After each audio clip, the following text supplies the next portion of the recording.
Open Your Eyes is brought to you by the Belize Bank, our country, your bank, and Smart, bringing people together.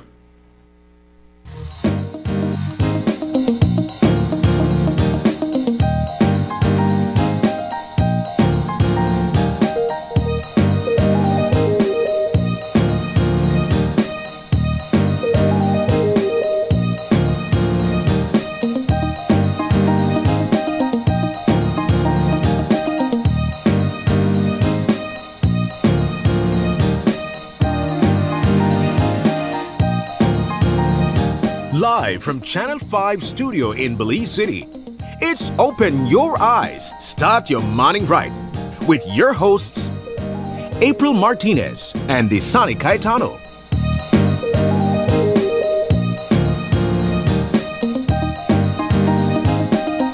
Good morning and welcome to Open Your Eyes. Start your morning right. I'm April Martinez. And I'm Desani Caetano. Good morning. Good morning, Belize. Thank you so much for joining us. It is December 23rd. It is the eve of Christmas. And we are just gearing up to have these wonderful celebrations with our families and our friends come Wednesday. But Isani, there is a lot to discuss this morning. So why don't we just jump straight into our What's Buzzing for today. Let's get into What's Buzzing.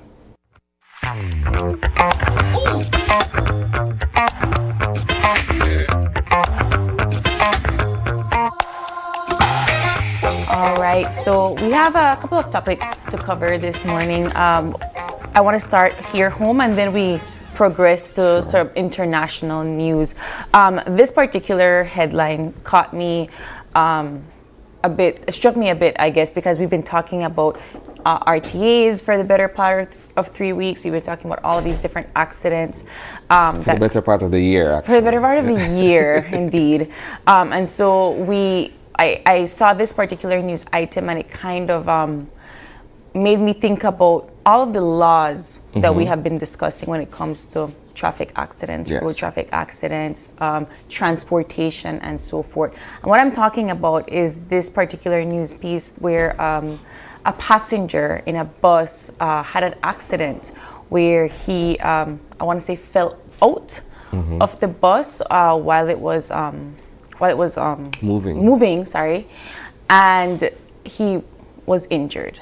Now, according to the report, it was due to overcrowding, right? So the fellow, he, stood at the edge by the door to ensure that he got his space on the bus. Yeah. And with that, he, unfortunately, he had this accident and he fell out of the bus. Why I brought up this particular topic, Isani, is because we have been discussing, the issues with public transportation for a very, very long time. We've been discussing, new laws and regulations. I believe there was already an incident where a traffic officer was moved out of the bus while he was trying to do his job. Yeah. All of these different things that we have been trying to put in place so that we can commute safely. And we still have this issue of overcrowding in the bus. I'll jump in to say this, April. There's a lot more to be desired when we discuss the issue of public transportation in this country. I wouldn't sit here and tell you that I'm entirely surprised by this incident, as unfortunate as it was for this person who reportedly fell out of the bus. But instances of overcrowding, instances of buses racing on the highway trying to overtake each other to get the first passenger at the next stop. Yeah. These are things that commuters have to experience on a regular basis, right? You alluded to a recent incident where the individual from the transport department was also reportedly shoved out of the bus, albeit the proprietors and the driver of the bus came with a different story, and somewhere therein lies the truth of what actually happened. But I'm saying all of that to say this: these matters of public transportation and the safety of passengers on these buses aren't a new phenomenon. It's nothing that we haven't seen or covered or heard of at some point. in this particular case, and I would want to perhaps go a bit further to say perhaps it's all the rush and the buzz about moving around at this time of year. You could understand why you would have a lot of commuters on the road. Yeah. Perhaps adjustments should have been made for there to be more buses running at this time, if that were the case, to sort of avoid the issue of overcrowding and having standees and so on and so forth. Yeah. Especially since standees is a no-no, really. It is. Right? Yes. It's something that flies in the face of all the public safety efforts and measures that they're trying to put in place. So all the more I think it would have been proper to, you know, put more buses on the run if that's the case. So you don't have those instances. I have to agree with you, Isani, and it comes at the end of 2024 where I recall, and I guess next year we'll be able to talk more to the Minister of Transportation and so forth, but it was around this time that these buses were supposed to get their acts together by now, right? Have newly reformed transformed buses. They were supposed to be, you know, providing more safety measures within their buses and so forth. So I brought this up because I do take public transportation, and I am somebody that is an avid public transportation user. And so for this to occur so late in the year, where we're trying to get ourselves into a more progressive state when it comes to our public transportation. You know, we have these e-buses now running around. We have more persons being employed by the traffic and transport department. So I just thought it was an interesting conversation to have in light of all of these road accidents and incidents that we've been discussing for the month, really. Every Monday, I think we've been discussing an RTE. So I thought it was quite interesting. But kind of taking it from home to a different issue outside of the U.S. You brought up a very interesting article, Isani, yesterday. And I had already seen the news item, and I thought it was also interesting as well. But it's more geared towards the American president-elect, Donald Trump, where you know, he's looking at to retake control of the Panama Canal.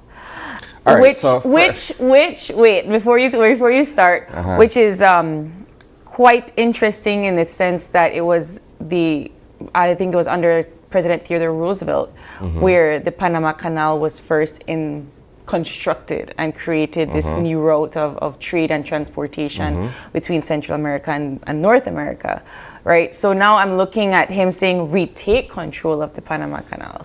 Okay, so let me jump in here, because you're right. This is of particular interest based on the potential controversies, right? The man has not been inaugurated yet. He hasn't been reinstalled into office, right? He was speaking to a gathering in Arizona, and then he made this comment that, you know, under his administration, they look towards regaining control or taking back control of the Panama Canal.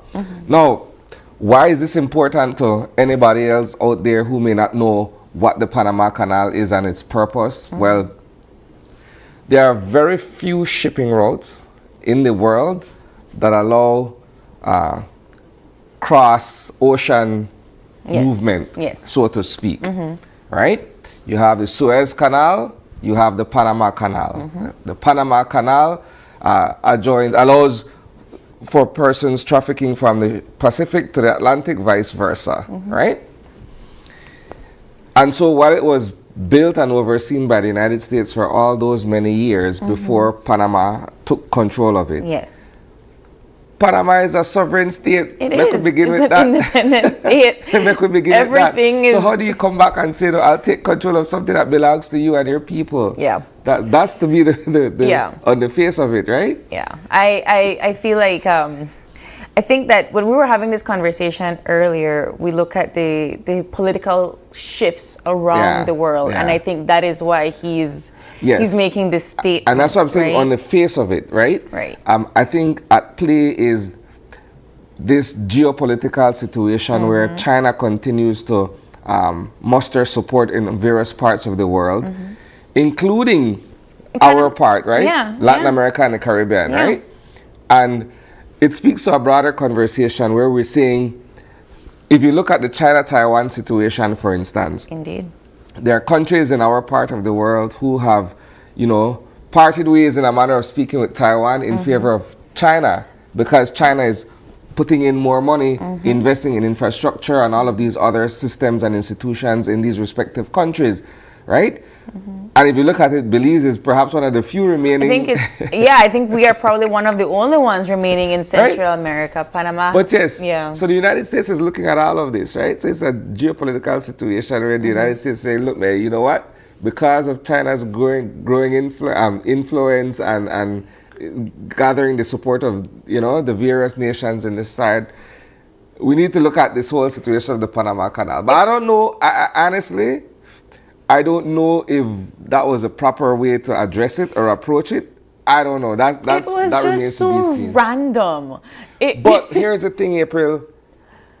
There was a prompt response from the head of government for Panama. Yes. Right? Yes. From President Molino. He's completely dismissed that. He's like, we remain independent. We're still controlling our canal. We are controlling the fees of that canal. It's one of those weird. I find it weird. One of those weird statements, because at the end of the day, like you rightfully said, he's not in office yet, right? So we're gonna keep looking at and just for our viewers, for context, right? This is important. These geopolitical statements, these movements and so forth, they do affect the way we do trade and the way we, ship certain things and cargoes from point A to point B. The Panama Canal is very important to our entire region and the way that we conduct these different trades. So we do want to continue to look into that story. But Isane, it is Monday, and every Monday we bring our viewers the eye on the news. Let's get into it.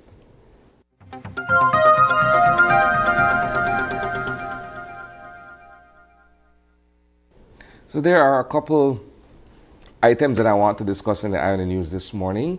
Before we go into incidents over the weekend, I want to go back to what we led off our newscast with on Friday, which was an interview with the president of the Belize National Teachers Union, simply because this has been a long-standing issue, and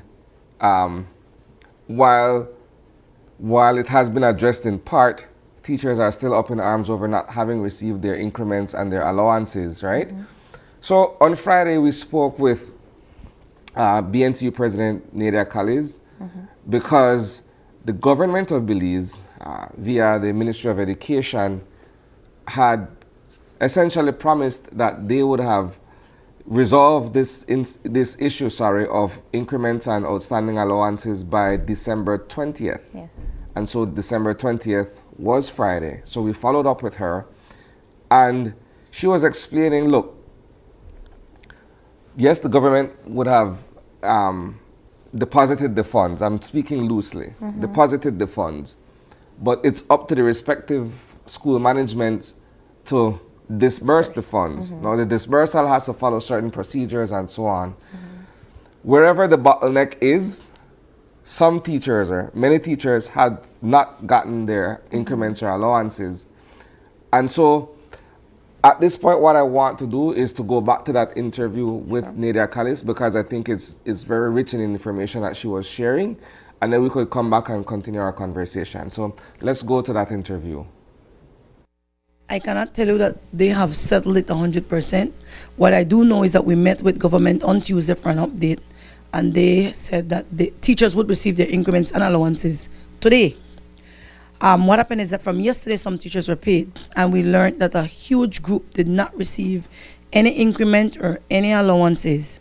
The method the government used was to give the managements a grant, and the management had the responsibility of paying the teachers.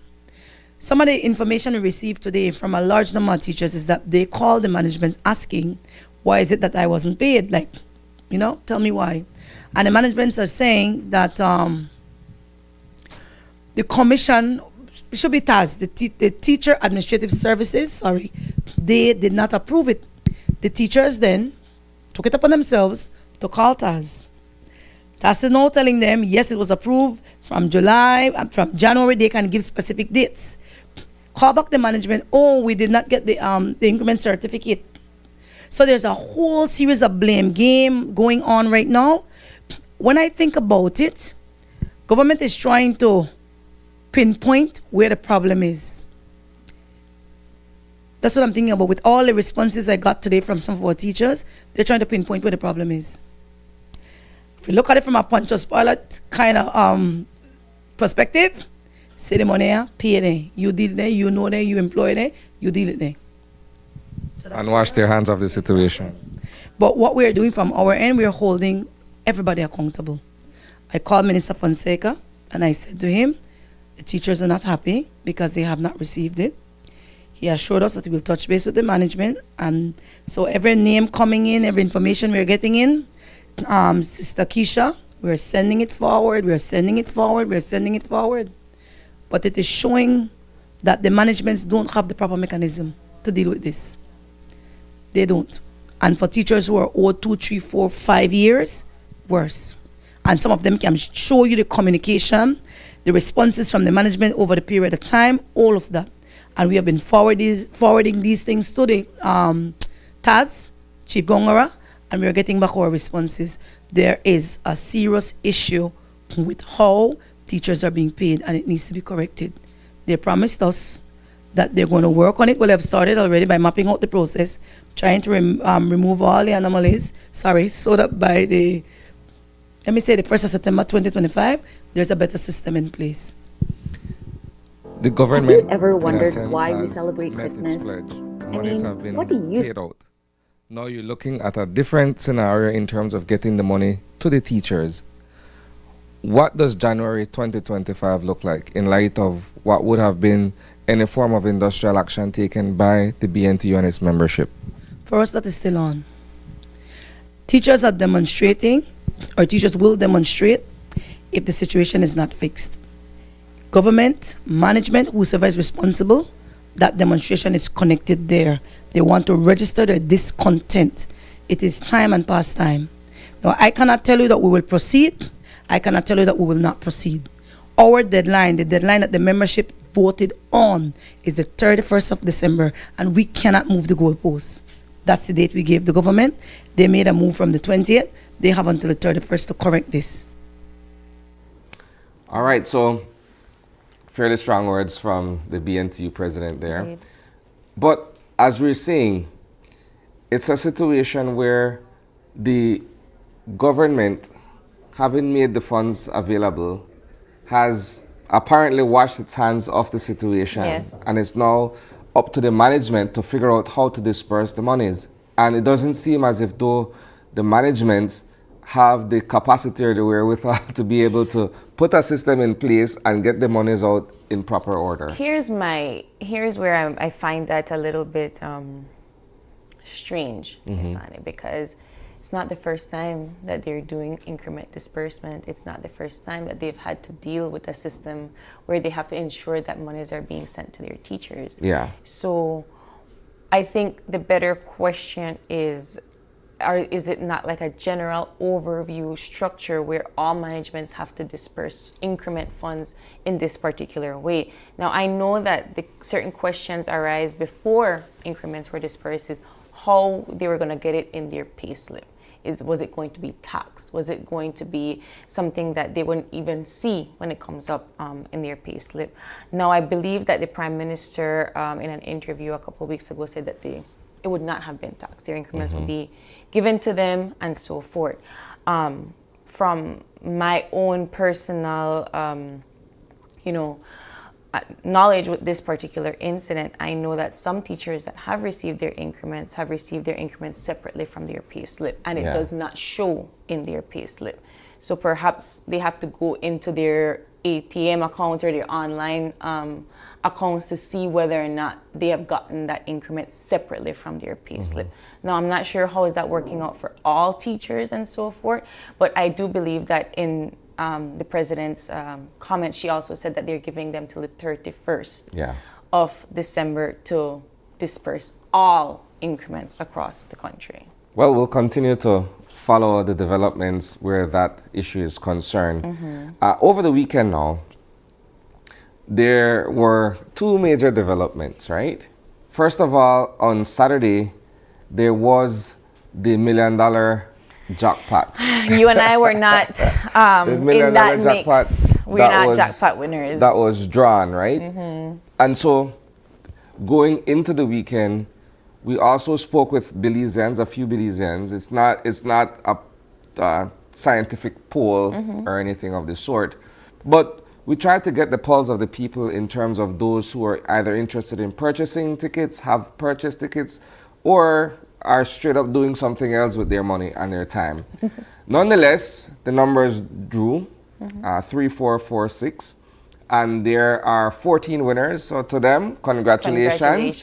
But it's not really $1 million, isn't it? No. It's only $70,000 per person. I could do a lot with 70,000 right now. Fair enough. Great. Fair enough.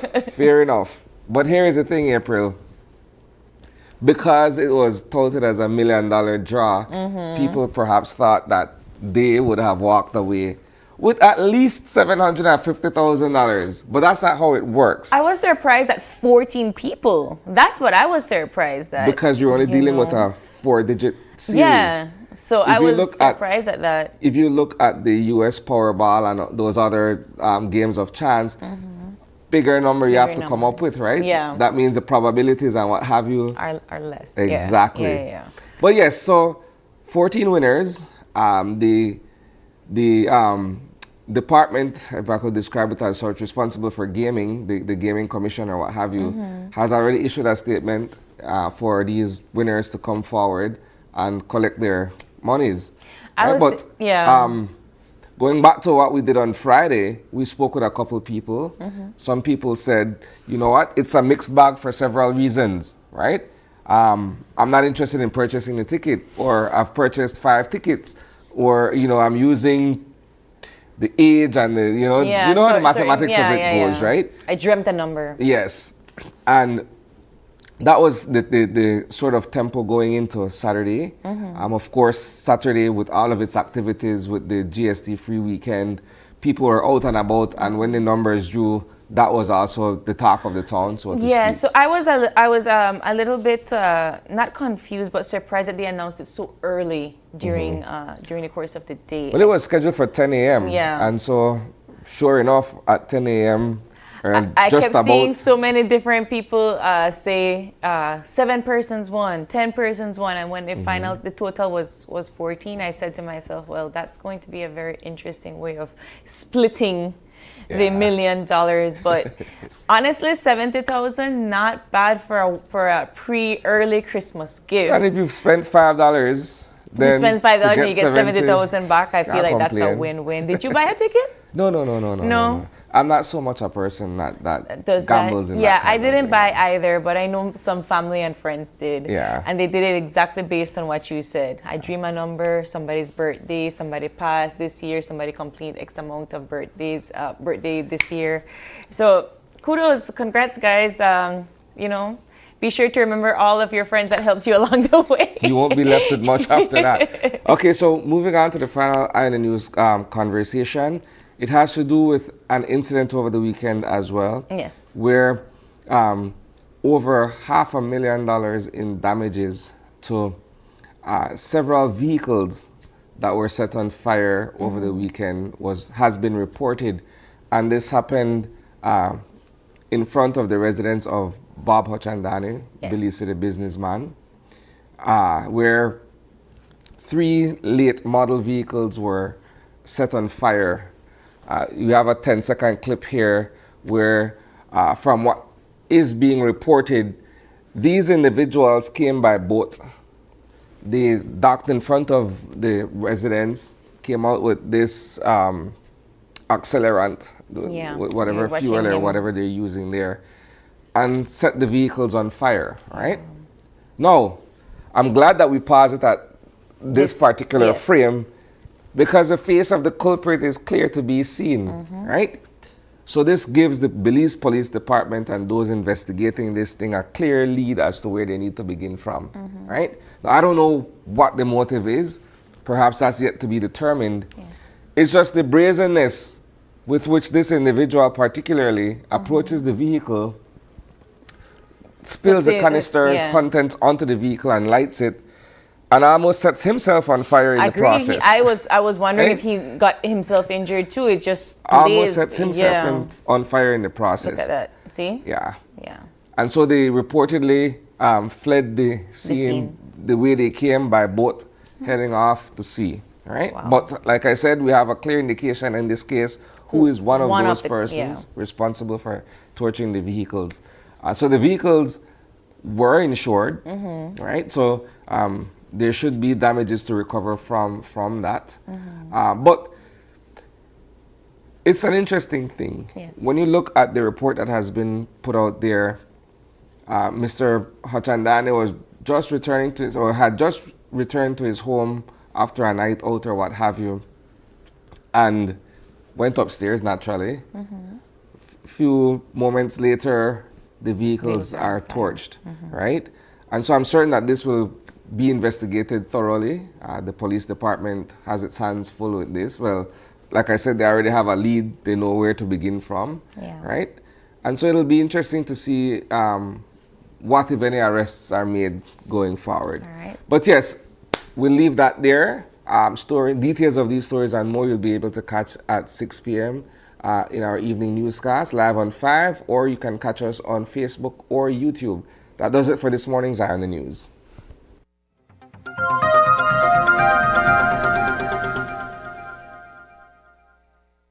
Moving on with our show for this morning, as we've been doing for every single day this month of December, we're bringing you our rendition of Jingle Tales.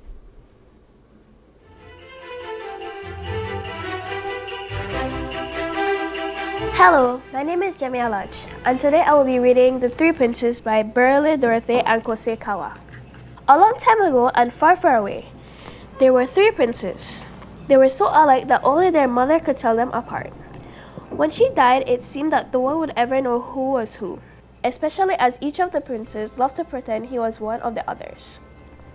As for their father, he never knew anyway. Sometimes he thought Rahman was the vainest, and Emir was the most athletic, and Saman was the funniest. But sometimes it would be Rahman who would run like the wind, sand spraying on his feet, and Saman who would dress up himself like a peacock, and Emir, swift-footed Emir, who would just tell jokes and lounge all day on the silk cushions.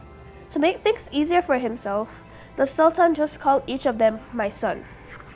On their 16th birthday, he decided it was time to introduce the princes to some of the noble families in Arabia.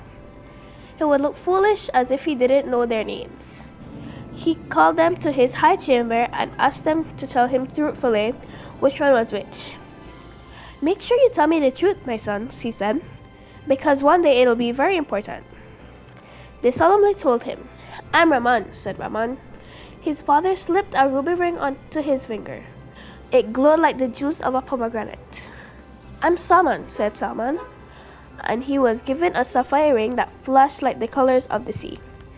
"And you must be Emir, my son," the Sultan said to the third one.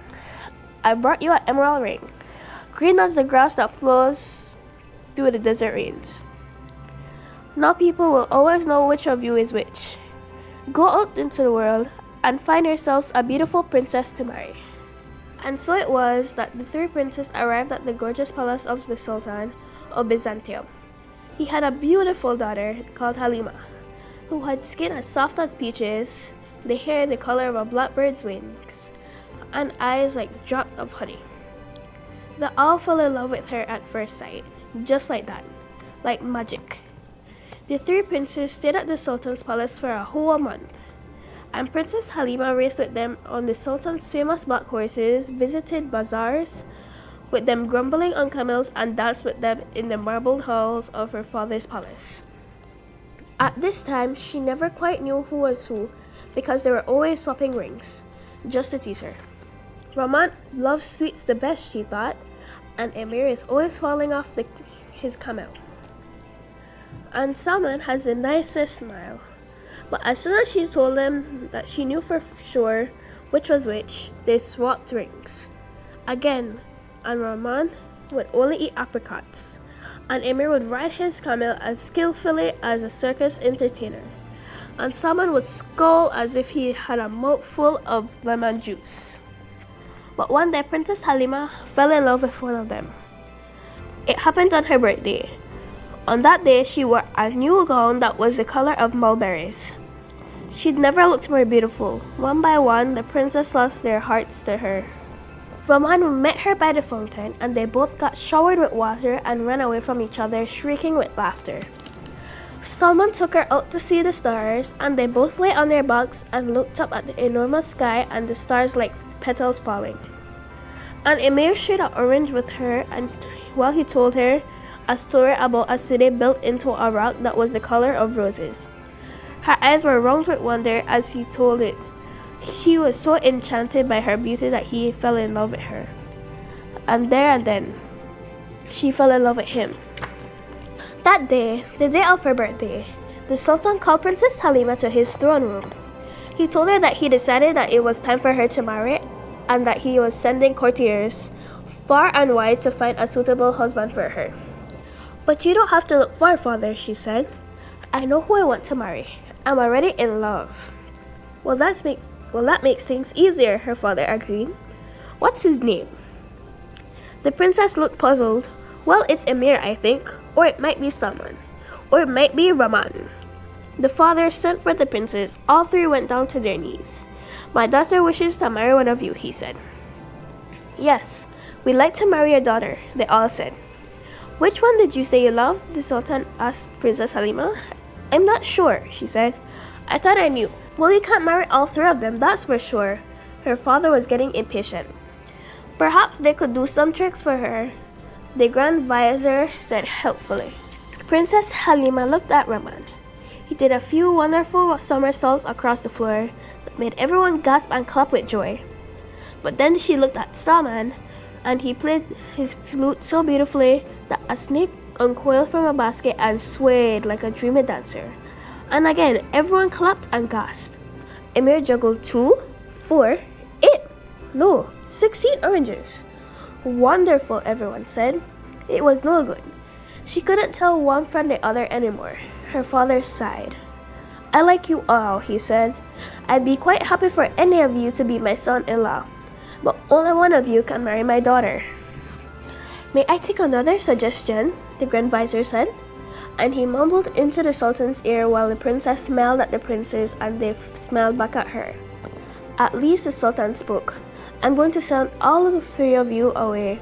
The first one to come back with something beautiful and magical to give to my daughter will be the one to marry her. Now go. So the three brothers saddled their camels and set off across the desert to find something wonderful and magical to give the Princess Halima. After 3 days of traveling, the princes agreed to split up and meet together at the same place when the moon was full again. They traveled far and wide across the dry rivers and desert plains. They survived fizzy sandstorms and whipped up by wind. They were thirsty and hungry, but at last, when the moon was full, they came together. I have the perfect gift, said Raman, even before his brothers had reached him. I met an old man in a golden cloak. He gave me his mirror. Look! He drew out of his camel's bag a beautiful mirror, crusted with emeralds, topaz, amber, and ruby. He gazed into it lovingly. It's very beautiful, Salman and Emir agreed. But is it magical? Oh yes, Raman said. The old man told me that sometimes, only sometimes, you can look into it and see something that's happening far, far away. Not now, of course, but sometimes, he added anxiously. All he wanted for it was my ring. Well, said Salman, I met an old man in a silver cloak. He gave me his carpet in exchange for my ring. He slid a roll of carpet from his camel's back and shook it out in front of them. Look at these wonderful colors in it. Look at the beautiful silk tassels like camel's eyelashes. She'll love it. Oh, and it's magical, alright, he added. It's a flying carpet. Princess Halima can sit on it and travel anywhere in this world. I met a man who was dressed in rags, Emir said, and I gave him my ring so he could buy himself a cloak, and he gave me this. He produced an orange. It was all that he had. An orange? What's beautiful about that? It's round and golden like the sun. Prince Emir threw it in the air and caught it again. Princess Halima loves oranges, he said. And what's magical about it? I don't know, Emir said. Rahman and Salman smiled at each other over Emir's head. Later that night, the three princes looked into the mirror for a moment. They could see nothing except their own faces, but a mist fell across it and cleared again. The mirror showed them a scene that filled them with horror. They saw Princess Halima lying on her bed, pale and listless, her eyes closed tight. Her father was kneeling by her, hands across his face. As they looked in, the court physician came into the chamber and took the princess's hand. "She's ill," they heard him say. "I'm afraid she's dying." "Oh no," the brothers cried. "And we're so far away from her. You must go to her at once." "My carpet will take us to her," Salman said. "Sit on it quickly. Hold tight." Join me next time to figure out what happens in the story, The Three Princes.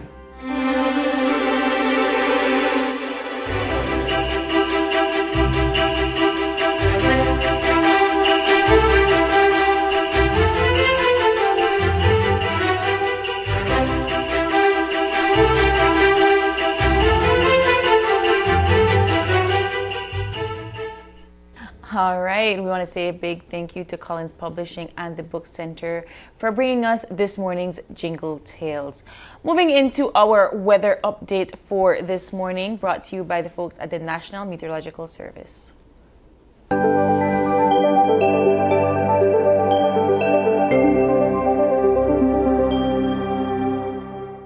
Good morning, Belize. Fair and mild weather conditions prevail. The 24-hour forecast for Belize and her coastal waters calls for sunny skies today with some cloudy spells.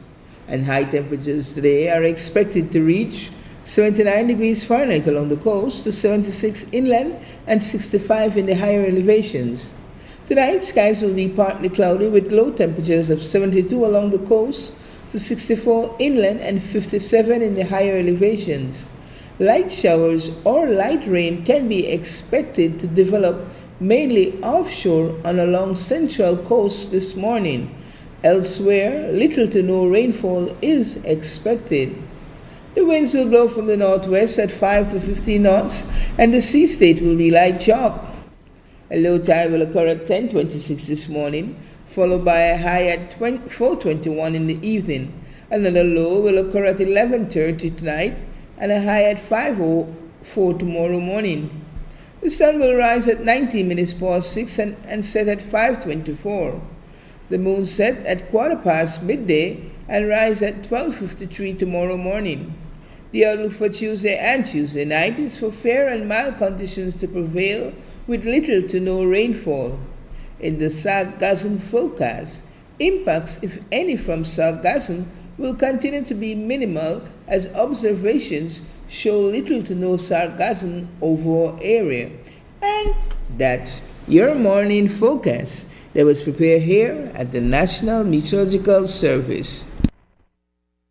All right, I want to say thank you for that update. I think we'll be having fairly cool weathers for this Christmas season. Let's hope it stays that way.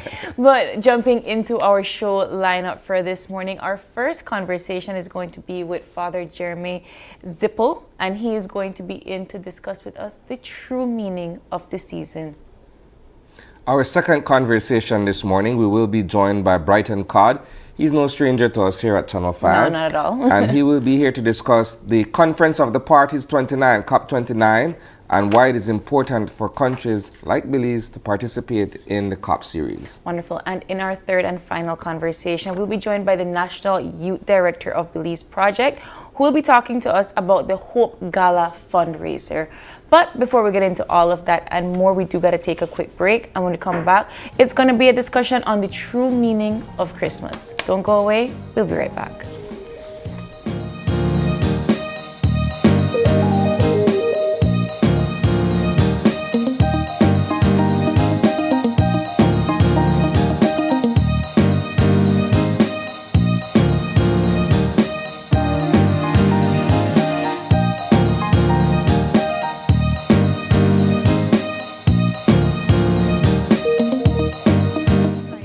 I'm the coordinator of the Benga House of Culture niche. Before the Belize Bank online service, I had to travel to San Ignacio because we don't have a branch, a Belize Bank branch in our community.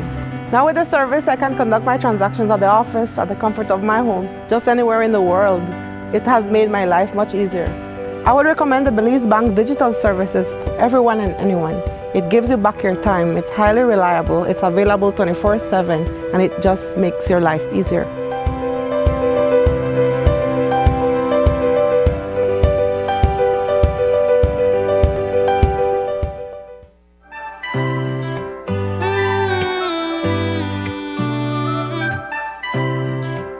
It's Christmas time, at Channel 5, bringing joy to Belize. From the news desk to the great outdoors, we've been working to give you more. From morning shows to breaking news, serving the truth is what we choose. Oh, Channel 5, I'm on your side. Through every storm, we're your guide. With laugh, debates, and moments true, we share Belizean life with you. So raise your voice, it's Christmas cheer. We've got big plans for the coming year. Together we thrive, here's to Channel 5. Let's keep the magic of hope alive. We've got goals that shine so bright, like a Christmas star on a silent night. More content, stories, and tech upgrades. Oh, Channel 5, we're here to stay. I'm connected. Yo. I'm connected. We're connected. Create the perfect broadband bundle that fits your style with Smart Connect. With the Junior Bundle, get 50% off your national calls and up to 6 gigabytes of data at no extra cost. Get postpaid added on for an additional cost of only $25 with the Prime Bundle. Stay connected with unlimited smart-to-smart calls, plus 6,300 megabytes of data and free international minutes. For the family, get the Binge Watchers Bundle with Netflix add-on for only $28.13 more.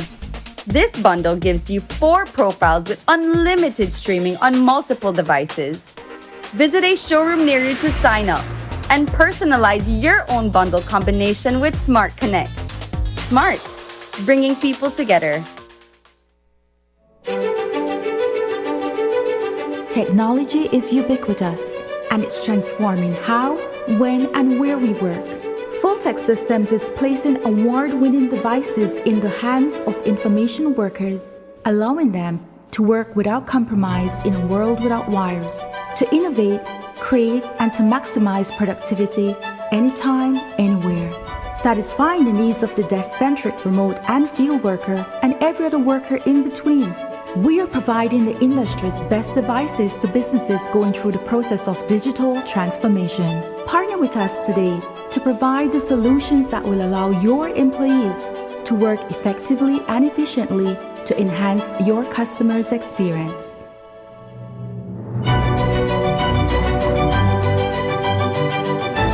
Full-Tech Systems, your technology center, where you'll come for the price, but stay for the service. Coming up, it's the season for love, as this movement makes a difference for yet another year. The food we're serving, cocktails flowing, and the rhythms ongoing. Welcome everyone to a truly joyous edition of Caribbean Passport. It's all next on this station.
And welcome back. For our first conversation this morning, we have been joined in studio by Father Jeremy Zippel. He's a member of the Jesuit Society, and of course, he's one of the many faces at St. Martin's de Porres community, right? Good morning. Good morning, Father Jeremy. Merry Christmas almost, guys. Great to be here. Season's greetings to you too. Greetings. We're here to talk about the meaning of Christmas. Perhaps from the time leading up to the birth of Christ and how we welcomed him and Christianity into our world and our lives. Let's start there. Yeah, well, sure. Well, I think a great analogy for that is like, imagine that you are standing at the banks of the Belize River and you see somebody going down the river that's drowning. Would you jump in and save them, or would you go and call 911, call the police and tell them to come? Or would you pull out your phone and start filming? No, I don't know. But what would you do? Would you jump in and save them, or would you go call the police? If I'm able to swim and I consider myself a strong swimmer, my instinct immediately would be to jump in and try to rescue. If I know that I cannot swim and I wouldn't hazard that chance, I would probably go and get help to see if we could save that person from drowning. Okay. Same. Same? Yeah. Are you guys good swimmers or not? I can survive, but to save a life, no. And I think I would probably be doing more harm than good if I try. So I would do exactly as the scientist said. I would call somebody. You guys both got the right answer according to scientists, because it's exactly that. If you try and jump in and save someone, that's when you get two people dying most of the time. You know, because people who are drowning are they're freaking out and hold on to something. Exactly, and they will pull you down. But with the incarnation, you know, God does, I guess, the wrong answer. I mean, he jumps right into the river with us human beings when we're drowning. That's pretty much the whole point of Christmas. It's God becoming one of us, God jumping into the river, into all of our messiness, into all of our challenges, into all of our sufferings, because he loves us and wants to save us from it and walk with us through it. So that's, in a nutshell, why God sent his son to be with us, you know, to be in the river with us. Now, you know, fortunately, he's a very good swimmer, so he's not drowning. But when we're talking about the true meaning of this season, it's more this particular story. It gives you a lot of things to think about. Not love, giving back to others, ensuring that we can think that we can be selfless, right? When it comes to this time of the year, we see people being a little more warmer, kinder, and so forth to their fellow man. How does the Jesuit Society, or you yourself as an individual, acknowledge that? How do you put more work into that during this time of the year? Yeah, sure. Well, I mean, ideally we're doing that year round, but especially at Christmas time, to bring that light and love of Christ into someone else's life, you know, people who are struggling, people who don't have enough to eat. We do a toy drive at St. Martin's. We give out toys after our 9 o'clock Mass on Christmas morning. Now, probably the crowd will double when I say that. We do food baskets for people in the neighborhood. So yeah, it's a chance to put the gospel in action, to not just let our faith be something that's up here in the head, or that it's, okay, we go to church and do our hour and that's what we have to do as Christians, you know, to really try and follow Christ and bring his light and love into the world. There's a wonderful quote from St. Teresa of Avila. She says, you know, Christ has no hands in the world but yours. Christ has no eyes in the world but yours. Christ has no ears and, you know, no hug, no embrace in this world but yours. So to be him for one another especially during this season, is a great thing, I think. Let me ask you a question here, Father Jeremy. Only because it's been my observation for far too long, and I'm certain that others are out there who would be able to relate with this perspective. How does the church, in this case the Catholic Church, find or strike a balance where we are trying to remind our flock of the importance of Christmas, the Nativity, everything that comes along with it, versus the commercial and the consumer aspect of how many of us view Christmas now.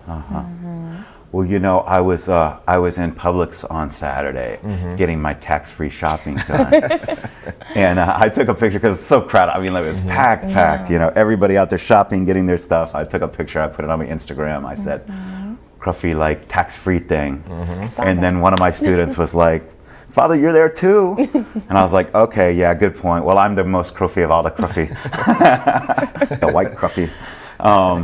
But I know, you know, I'm a pastor, but hey, I'm in the store too doing my Christmas shopping too and getting my deals and saving my taxes. But I think that's inevitable, you know. We're human beings. We have things to get done. We have meals to prepare. But it is good just to take some time amidst all the busyness and just be silent and just be still. That's why I love the manger scene so much, you know. It was probably not so peaceful because it was cold and, you know, you're a mom trying to deliver a baby and there's no place but a manger, you know, a farm, a little bowl where the animals eat out of. But it's such, when Jesus is born, it's just such a peaceful scene, you know, to look at the baby in the crib and imagine God's light and love coming into the world 2,000 years ago, and then again and again every day of our lives. Just to be still with that image for a few minutes amidst the busyness. That's what I recommend to people, you know. You can still do your shopping and everything else. But it's easy to forget, like Isani said, right? We have a world that's full of stuff now, right? And everybody wants more stuff. And when we're thinking about this act of giving, we feel like it has to be glitzy and glamorous with all of this latest new stuff. So how do we remind ourselves of exactly what you said? Yeah, right. Well, I mean, you know, the story of Jesus's birth is so radically, it's like God is taking our human values and turning them 180. Like if you were God and you were about to bring, you know, your only begotten Son into the world, an event that would forever change human history and that would forever change all of our lives, you would probably, I don't know, you'd probably go to Washington, D.C., New York City. You get President Biden, maybe Mr. Trump. You get you get the Pope, all the important people together and make this big announcement. But God does exactly the opposite. He goes to. I was joking with my congregation yesterday. You guys are not from Belize River Valley, are you? No. Belmopan and the city. But I have to do mass out there in Rancho. Sorry, Rancho people, don't judge me. But I said this Rancho is like 150 people. Bermudian Landing, you know, 130 people. Bermudian small Landing, places. Doublehead Cabbage. Exactly. Very small communities. Very small places. Yes. Ain't nothing going on out there, you know, just like Baka Baka Bush. Wild country. And that is precisely, I mean, Nazareth probably had 150 people. It was just a little village, you know, Bethlehem maybe even smaller. That's where God is coming. He's not coming to the rich and powerful in Jerusalem at the temple. He's going to the most out-of-the-way, quietest place, to this born of this little peasant lady, a girl, really, 15, 16-year-old, no education. I mean, just, it's like the exact opposite of what our world is about. Our world is about getting as much power as you can, you know, getting as much stuff as you can, and God is just born into a barn with pretty much nothing at all. You know? It's beautiful, and it's a good reminder for us about what is most important. You know, letting go of some of that other stuff, so that I'm sure God went to Mary and went to Joseph because they were just such simple, poor people, and they had space, you know, in their hearts to let him in, to let him be born right there. If he had gone to, you know, the rich and powerful King Herod or something, he was too busy protecting his wealth and his power and all of its other kids. But when I think about when I was growing up, we used to watch these Christmas tales and so forth during the season time, right, just to prepare us for the day. And I recall this one cartoon where the characters are putting on a show right? I think it was around the time of Charles Dickens or something.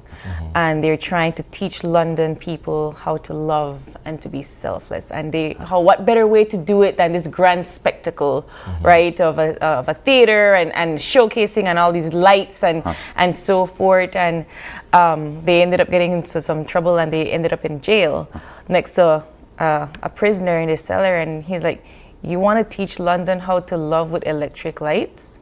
Like that's not how this works. He's like, you see love in these different acts of kindness, and he for one has never witnessed that before. So if you want to teach somebody how to love, you have to be kind and selfless. So how do you teach people how to love during this time of the year? Oh gosh, that's a hard question. Well, I think we try and do it together, you know. It's not just my job as a pastor, but you know, when communities can come together and families and friends and neighbors can come together and do some project together, I mean, then everybody is encouraging one another in generosity and selflessness. It's not just my job to do it, or, you know. So I think simple little ways, you know, somebody who lives on your street that is really struggling right now. Maybe they're struggling because they don't have a job, they lost their job and they need some material support. Or maybe they're struggling because, I mean, let's face it, holidays, it's a joyful time, it's a happy time, but not for everybody. I mean, you know, I have plenty of parishioners that lost loved ones right about this time. Yeah.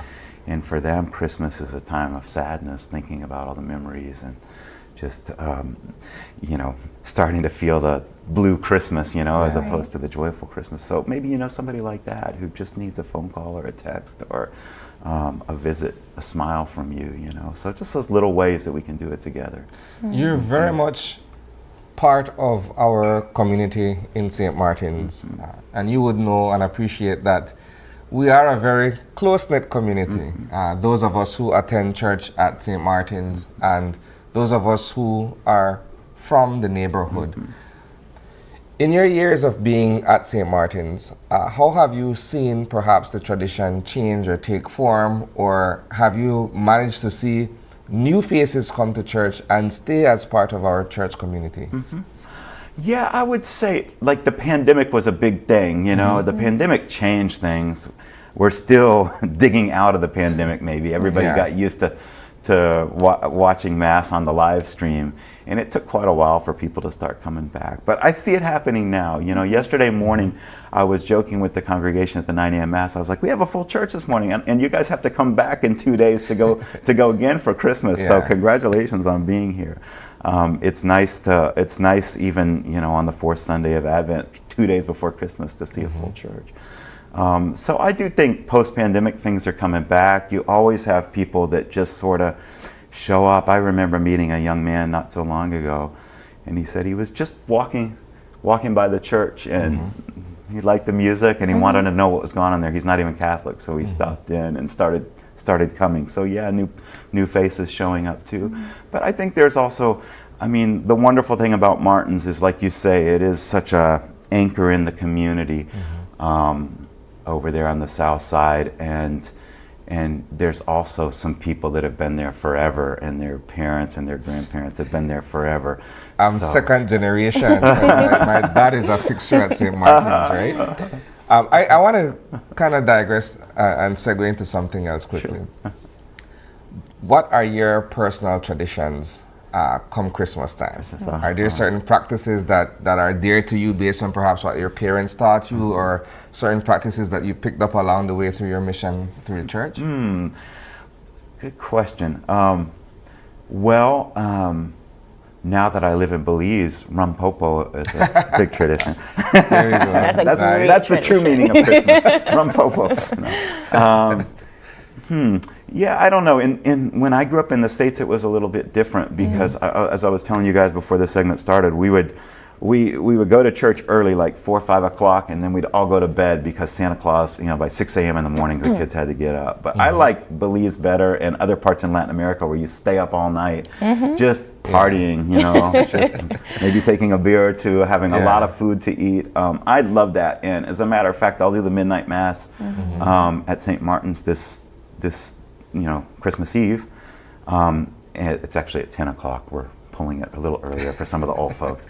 But then after that, yeah, several parishioners have already invited me over. You know, they're having their Christmas dinner after Mass. So I love that. You know, I love getting, just sharing holiday joy and eating a lot of all kinds of good stuff too. So, are some of the church's traditions different in the different parts of the world? Yeah, I would say so. I mean, there's similarities, but there's differences too. I was in Mexico 2 years ago for just I had left Belize for 9 months to do a program up there, and it was really fun. I was in a neighborhood, or I guess you'd say a municipality, a small city outside of Mexico City for Christmas, and they do the posadas there. So these processions, and every night leading up to Christmas, the whole neighborhood, all your neighbors go out into the streets and you do this whole song. It's like Mary and Joseph knocking on doors, we have looking that here. for them. Okay, all right. Well, I haven't seen it in Belize. In Maybe Benque and in parts of Corozal, in the more Spanish parts of Belize. Yes. Well, we need to bring it to the city. We need to bring it to Martins. Yes, we do. It's really, that's a really, I really like that you pointed that out, because we do have, like, for example, like the Feast Day of Guadalupe, which is a really big thing here as well, where I think Mary is starting to make her journey. Right? But what I think for us is equally important, Father Zippel, is that we be reminded of giving to your fellow man. I think that one of the things that I really appreciate about the Catholic Church is that is always a constant reminder whenever we're talking about this holiday season. So from you and your parish, is there anything else that you're going to be doing apart from your toys on Christmas Day? Well, the other thing we're doing is, which we do every year, is food baskets. Okay. So if you're a family, I mean, really any family, we concentrate on our parish area, which is Baca Martins, and you know, but anybody who is struggling right now and needs some extra help, you can stop by the church office and we'll get you a food basket. So and if you want to help out and donate, by all means, parish office is open today. If you have food or toys that you want to drop off, we'll take them, and we'll be distributing them tomorrow and Christmas morning too. Wonderful. So. Well, Father Zippel, thank you so much for joining us on the couch today. Great. It's been a pleasure. Hope you come back so we could talk more about other holiday season events that are taking place in your parish. But thank you so much for joining us. Well, thank you guys, and season's greetings and Merry Christmas. Season's greetings to you as well. We're going to take a quick break, and when we come back, we're going to be switching gears to something a little different. It's all about the Belizean experience at COP29. Stay with us. We'll be right back.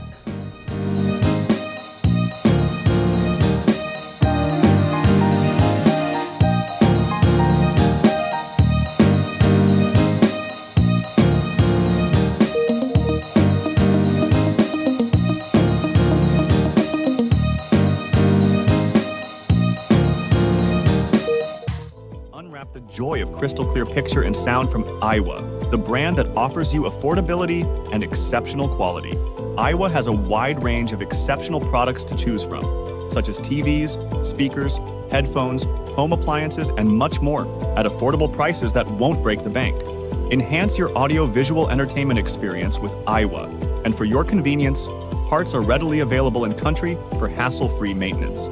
You can find Iowa products at your local electronics store countrywide.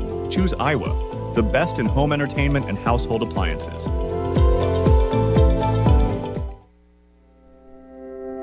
At Belize Signs, we turn your ideas into reality. Whether it's billboards that command attention, banners that set the stage, or car decals that make a statement, we've got you covered. From lighted signs that shine in the darkest nights to magnetic signs that are easily interchangeable, we offer a wide range of options like billboards, banners, vehicle decals, lighted signs, magnetic signs, acrylic signs, metal signs, PVC signs, aluminum signs, vehicle wraps, vinyl prints, 3D lettering, awnings, wall murals, and a whole lot more. We're not just sign makers, we're brand enablers. Visit us today.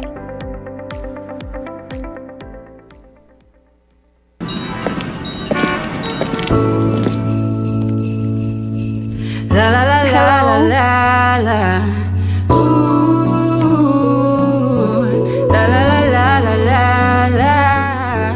I've been waiting for this time all year round. Time to gather with my family and friends. Oh, I can hear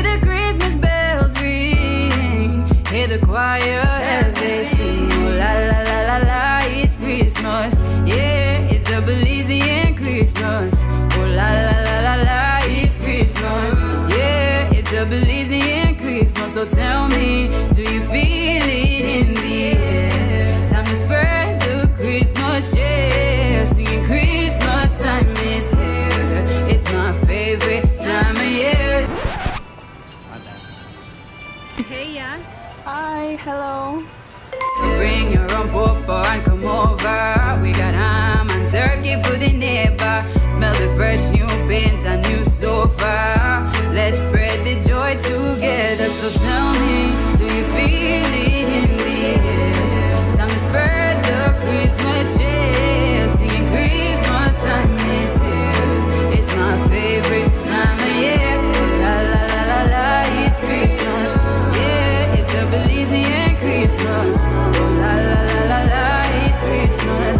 Yeah, it's a Belizean Christmas. Take a trip downtown to see the Christmas lights. Gather around as the children smile. Staying up all night, hear the dynamite. See the flashing lights as we all unite. Let's celebrate together.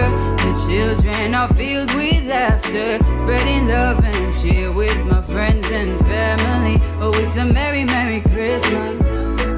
This holiday season, we're keeping you connected to what matters to you most. Merry Christmas and a Happy New Year from Smart. Smart, bringing people together.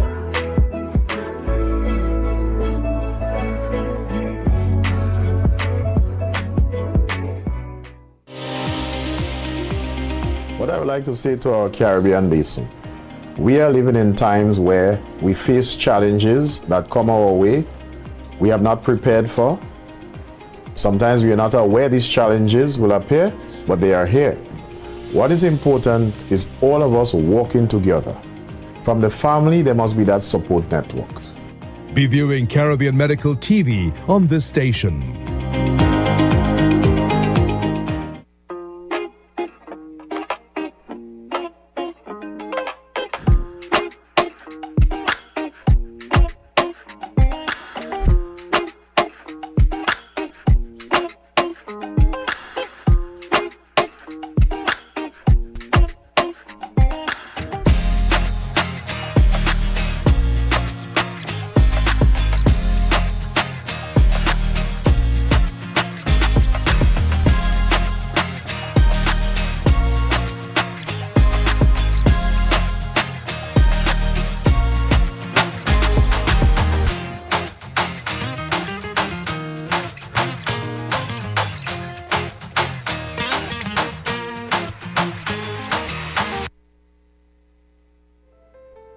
(2024), a year of triumphs, challenges, and unforgettable moments.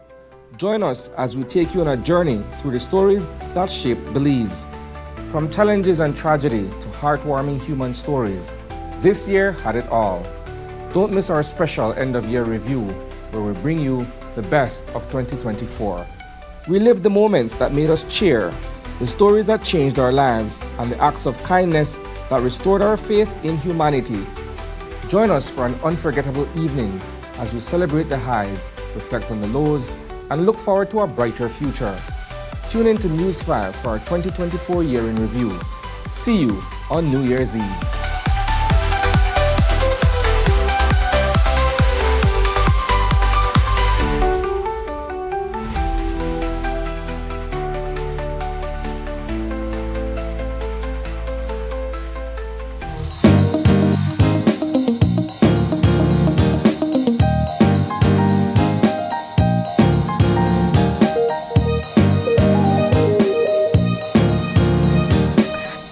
Welcome back to Open Your Eyes. Joining us for our second conversation, we have diplomatic fellow of the AOSIS. That's right, AOSIS. Brighton Codd, and of course our longtime friend and colleague. Good morning, Brighton. Good morning. Good morning, April. Good morning, Sunny. Good to have you back. It's good to be back. Greetings. A lot of changes, and it's really nice. It's really fresh and welcoming. I don't know Brighton to be speechless, and he's been speechless for the better part of 5 minutes. But you're here to talk to us about your experience at the COP29, but particularly around the new financial compromise. I would say compromise because I don't want to say commitment just yet. That's a good word to use, actually. And of course, the negotiations of the new MVI. So let's get into first. This is your first COP experience. Yes, this was my first COP experience. So let's talk about how that went, and then we jump into the other topics. Well, it was quite a crazy experience because of the outcome, but also the process itself is a lot. It's very hectic. You have to be on go 24 and more. In fact, the last day we were there until 6 o'clock in the morning. And that's just how the negotiation process is. But prior to that, we had been at the SBs earlier in the year in Germany, which is more like the technical negotiations. At the COP is when you have the politicians come in and they negotiate at the end. Right. And essentially the first week or first 2 weeks of the COP itself is the technical aspect, and then you have the political aspect and the high level negotiations that takes place. But I think overall it was a wonderful experience. I learned a lot, and I was able to engage in different ways supporting the Alliance of Small Island States, in being able to push forward our priorities and our ask as AOSIS, which is 39 member states across the Pacific and the Caribbean. How did you get involved in this line of work in the first place? Well, my experience has always been in the environmental science field. I started off as a junior policy analyst back in 2017 after graduating from Galen, and last year I served as the policy analyst in the CEO's office at the Ministry of Sustainable Development, Climate Change and Disaster Risk Management. And I saw the opportunity, and I saw that it was a seamless transition considering the work that I was doing before, and it was around climate change, sustainable development, and also oceans, because there's an interconnectivity with terrestrial and marine and environmental protection. So I saw the opportunity and I applied.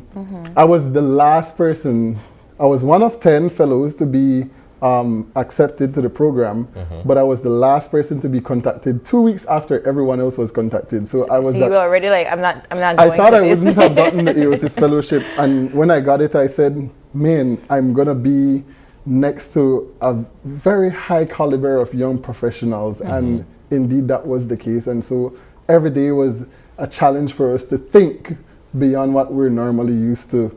And to produce work at a very high level and at a rapid pace. How do you translate what took place in Azerbaijan to the average person who may not necessarily know what COP series are about and how those deliberations impact them based on where they live, the climate in which they're living, and so on? And that's a conversation that we have all too often, and it's one of the last conversations I had with the fellows before departing New York. It's how do we translate information that's so technical for the common man to understand. And really it's about having these conversations from the perspective of people's socio-environmental context. What you're experiencing on your farmlands in terms of the droughts and not being able to have yield of produce. When you're looking at, for example, what's happening with flooding in the Belize City area and the water is not running off as quickly as possible. When you look at what's happening in the Cayo district with the floods in Crooked Tree, all of these things are as a result of climate change. And it's being exacerbated, meaning that it's being sped up because of human activity. What is causing it? Greenhouse gas emissions. What does that mean? It means that all the vehicles on the road that's releasing all this carbon dioxide into the air is causing the temperature to increase. And as a result, it's also impacting our communities along the coast as well, because the increase in temperature increases water temperature, which means that we're going to see more hurricanes as we're experiencing. I mean, Beryl was the strongest hurricane to be recorded in the Atlantic region so early on in the season. We look at the movement of fish and how that impacts people's livelihoods. Why is it that the fishermen are not catching as much fish as they used to? It's as a result of increase in water temperature. It's causing the fish to migrate more north.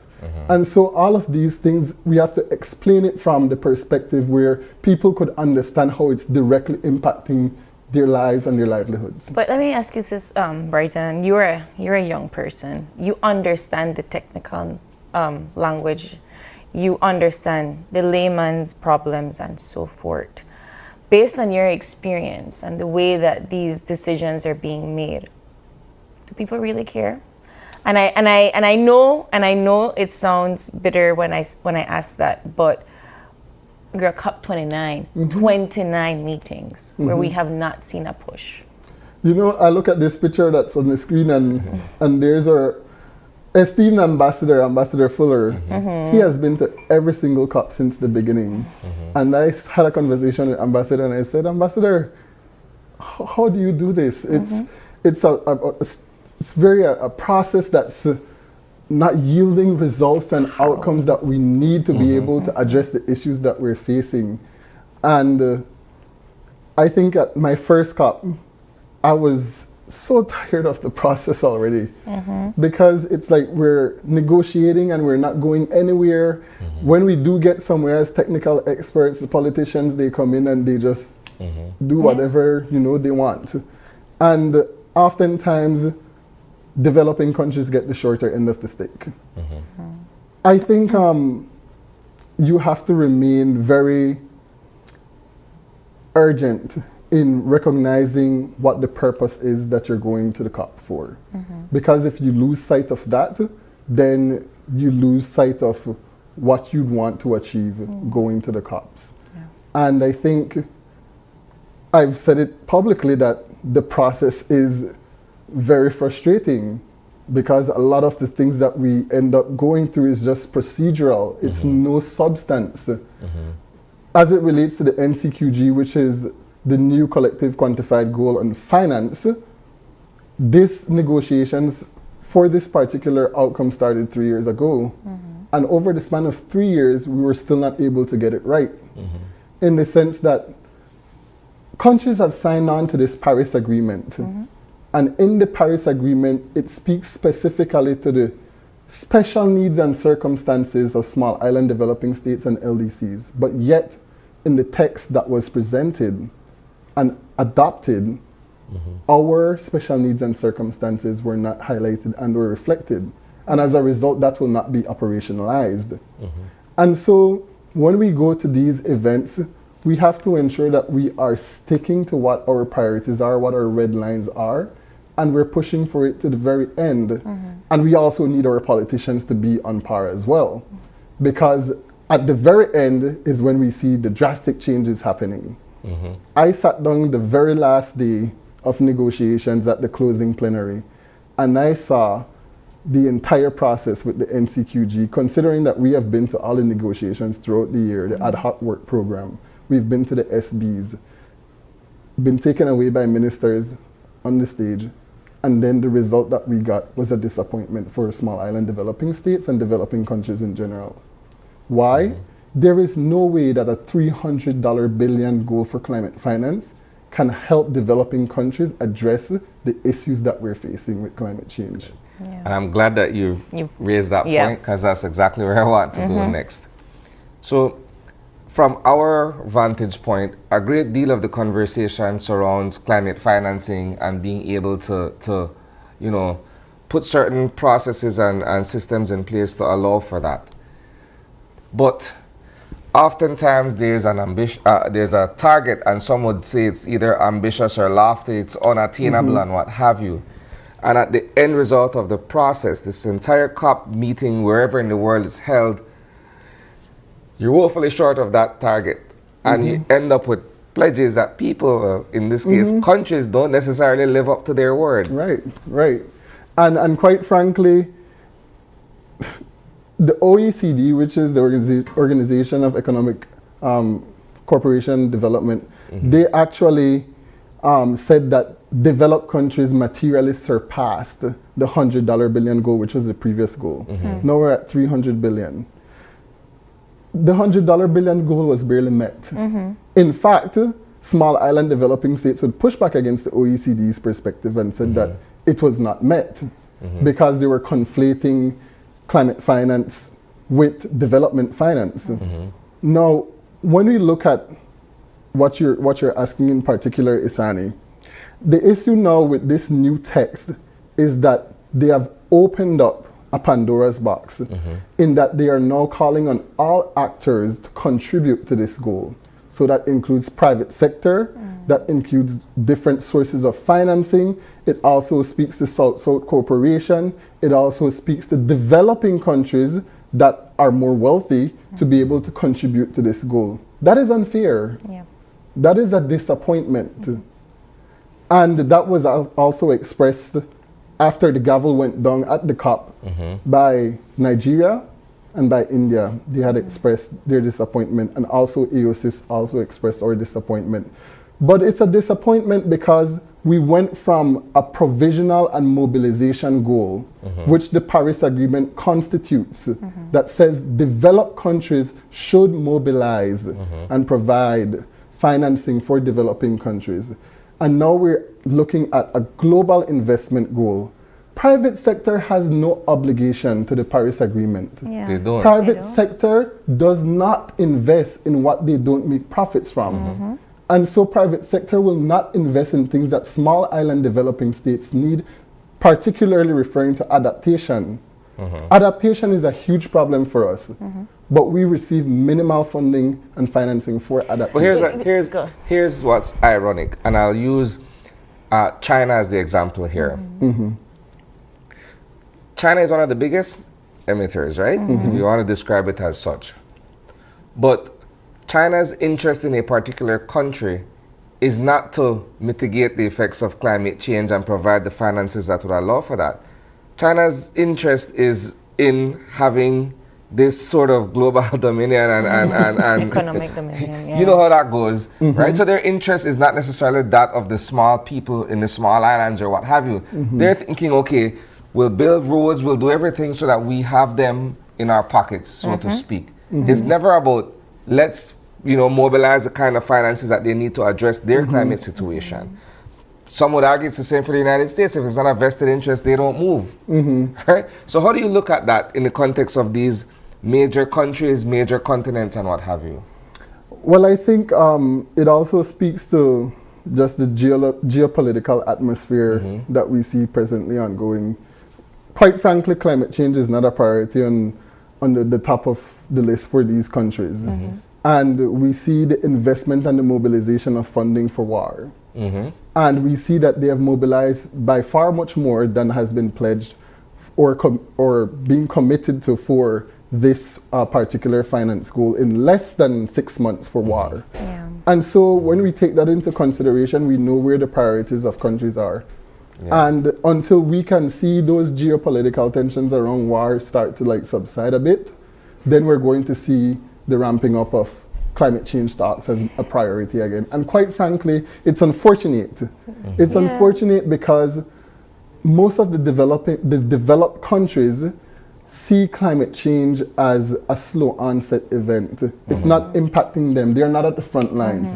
But for us small island developing states, countries like Tuvalu, which they had to do a whole land reclamation in order to save their land.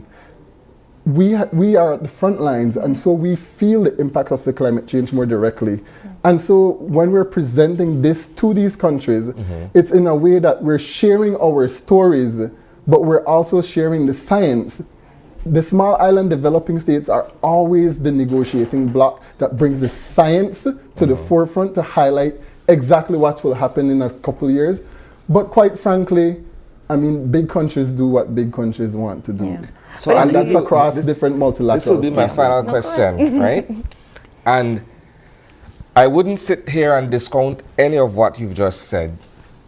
But is it perhaps that small island developing states and all these other smaller countries and what have you are seen in a proverbial sense like the chicken little that runs around saying the sky is falling because the bigger countries don't necessarily see it that way or don't care to see it that way?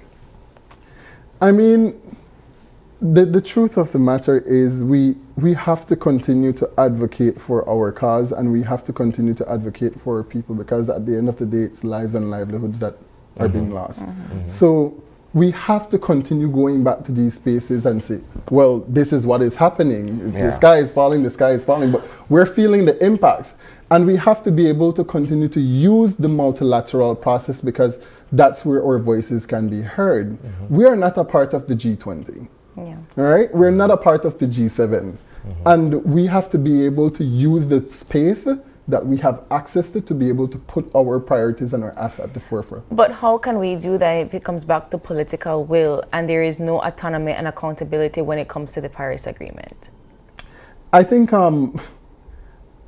one of the things that we've oftentimes discussed throughout the year is that as it relates to the Paris Agreement, our position as small island developing states is to stick to what the Paris Agreement constitutes. We do not negotiate outside of the sphere of the Paris Agreement because we recognize that we are in Articles 9.4 and 9.9 highlighted as having special needs and circumstances. Other countries would want to negotiate outside of the Paris Agreement, and they've done so by calling all actors because it suits them and it benefits them. But it's important that we, at the end of the COP, we have them take note of our grievances and our disappointment with the process so that when we go back to the multilateral space in the following year, we actually have now an opportunity to have an agenda item that will focus on ironing out those issues, because the process is not to renegotiate the Paris Agreement. That was not what the NCQG is for. The NCQG was to come up with a climate finance goal to support the climate change initiative. I said I would have asked another question or so, but I just need to put this on the table though, right? You have President-elect Donald Trump set to take office once again in January 2025. Yeah. In his first term, he was prepared to, in a sense, renege on the U.S.'s commitment to the Paris Agreement. He pulled out of the Paris Agreement back in 2016. Right? Yeah. And we all know the position that the United States has as one of the big actors in all of this. So, what are your thoughts with him coming back into office, perhaps with the same philosophy, perhaps with some of the same mindset that drives the way the U.S. looks at all of what's taking place? Good question, and we had a conversation with the Executive Secretary of the UNFCCC prior to the beginning of COP, and we asked this very same question. And I'll reiterate what he also shared. He stated that the process has to continue. Climate change is a serious and has a serious and irreversible threat on small island developing states, least developing countries and developing countries in general. The US had already pulled out of the Paris Agreement back in 2016. The process has continued regardless. The process has to continue because people's lives and livelihoods will continue to be affected by this problem. When the US pulled out of the Paris Agreement, negotiations still continued. That's one country, albeit a big country and the biggest country and historical emitter of carbon emissions. However, we have to be able to continue to utilize the access to the funding that we have to be able to address the issues that we are facing. And if it is that President-elect pulls out again, the process has to continue. Multilateral negotiations will continue regardless. My final question is, now that you've reached a particular negotiation when it comes to the amount of monies that will be dispersed through the financial agreement, how are you planning to disperse those monies? Well, the monies usually, they go towards different funds. Yes. So under the UNFCCC, there's markets and there's non-markets. So there's the Global Environmental Facility, there's the Green Climate Fund, there's the Adaptation Fund, and there's now the Loss and Damage Fund. And the funding is actually, which is supposed to be a provisional and mobilization. We don't know how it will operationalize, considering that we have this new text, but funding goes towards these various funds, and you have to become an accredited entity. So that's going to be very important for small island developing states and Belize, is to be able to increase our accreditation to be able to access financing. That's going to be super important, because that's how we're going to access the financing to be able to deal with our issues that we're facing. And so we access the funding, it's disbursed through those financial mechanisms. And the loss and damage fund, it's you present your proposals in a way where it's reflective of the varying areas. You need funds for adaptation, loss and damage finance. That's the purpose of having these funds. It's to address those specific issues. The loss and damage fund is severely underfunded at this point in time. However, we need to see an increase in funding being flowed from developed country parties into those funds to be able to support developing countries. Brighton, thank you so much for joining us this morning. I mean, I could sit here and talk to you about this for the remainder of the show, but, you know, thank you so much for being a part of this and for educating Belizeans. And yes, I will let you leave with your final comment. Just a final comment, April, and I just have to extend my utmost appreciation for Ambassadors Fuller, Ambassadors Felson at the Belize Mission in New York and all the staff there. I had a wonderful experience as an AOSIS fellow. I learned a lot. Ambassador Felson, brilliant mind and a leader in the climate change. Belize, we are leaders in the climate change space. And I want people to understand that when we speak within the climate change space, countries listen, people listen, we have influence. Now it's for us to be able to translate what's happening on the international arena back home on the ground and take advantage of what we have in front of us. Thank you so much, Brighton. All right. We're going to take a quick break. And when we come back, we're going to be switching things into Hope Gala Fundraiser. Let's do it for a worthy cause through the Belize Project. Stay with us. We'll be right back.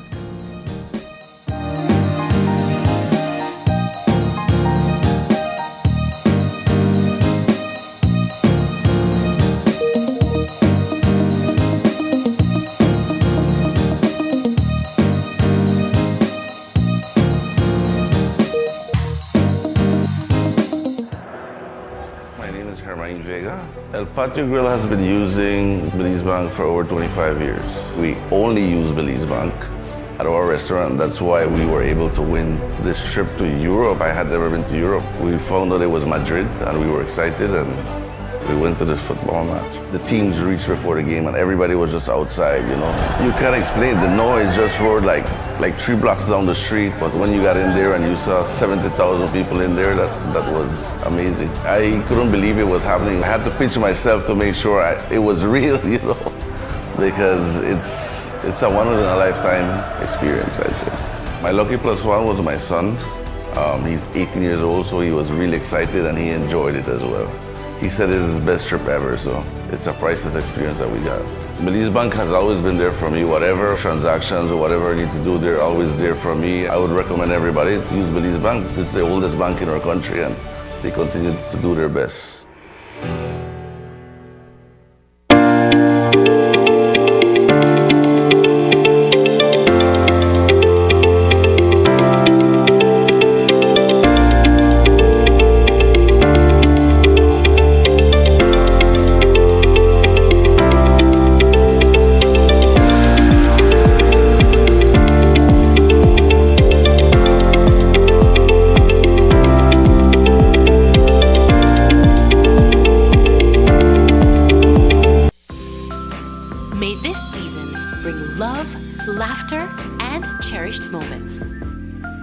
Wishing you a Merry Christmas and a new year filled with hope, joy, and new beginnings.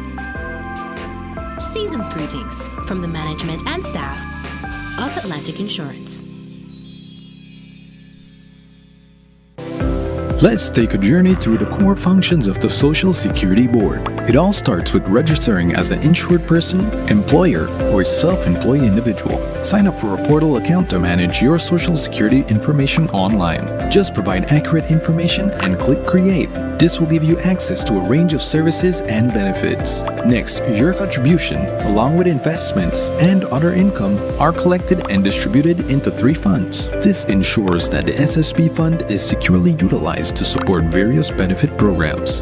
the SSB is committed to providing essential benefits such as sickness, maternity, injury, and pension. These benefits are paid out to eligible individuals as a part of the Social Security coverage. We help you navigate through life's challenges with financial security. Annual surplus accumulates to grow the fund each year. This surplus is invested into various industries, contributing to the growth and development of our nation. With each passing year, the fund continues to grow due to the annual surplus and interest revenue earned from prudent investments. This surplus, along with reserves, helps to bolster the SSB fund and provide a safety net for those in need. We've arrived at the end of our journey to better understanding how the SSB works. We remain committed to serving you and building a secure future for all Belizeans.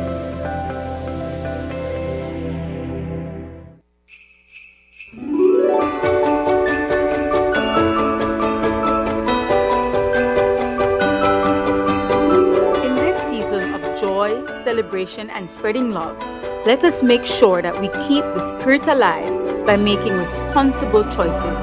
Plan ahead and designate a sober driver before the celebrations. Here are some tips to ensure a safe and joyful holiday season. If you've been drinking, don't drive. Encourage friends and family to make responsible choices. Look out for each other. Report suspected drunk drivers to your nearest law enforcement immediately. This holiday season, let's make memories that last a lifetime. Let's ensure that everyone arrives home safely. A message from the Ministry of Health and Wellness.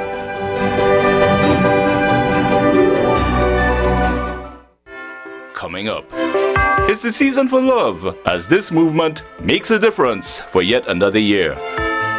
The food we're serving, cocktails flowing, and the rhythms ongoing.